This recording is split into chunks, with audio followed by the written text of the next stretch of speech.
Welcome to the Genius Factory. Enjoy the video. In this video, I will explain how to create a time counter in After Effects.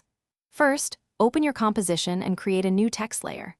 Next, navigate to the Effects and Presets panel and search for the Numbers effect. Drag and drop this effect onto your newly created text layer.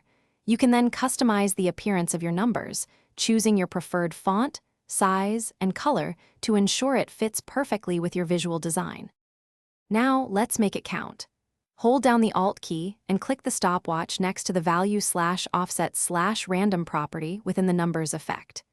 This opens the expression editor.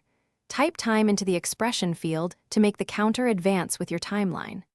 To display this as a standard time format, like minutes and seconds, you'll need to add a simple formatting expression, ensuring your counter looks professional and easy to read.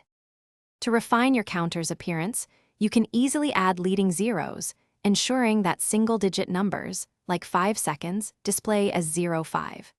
You also have full control over the decimal places, allowing you to show milliseconds for extreme precision or remove them entirely for a cleaner look. Furthermore, you can adjust the expression to make your counter count upwards or downwards, depending on your specific project requirements.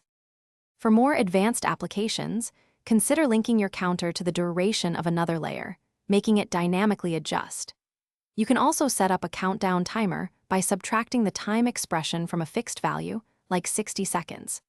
Integrating sound effects or visual cues at specific points, such as when the counter reaches 0, can add significant impact and enhance the overall user experience of your animation.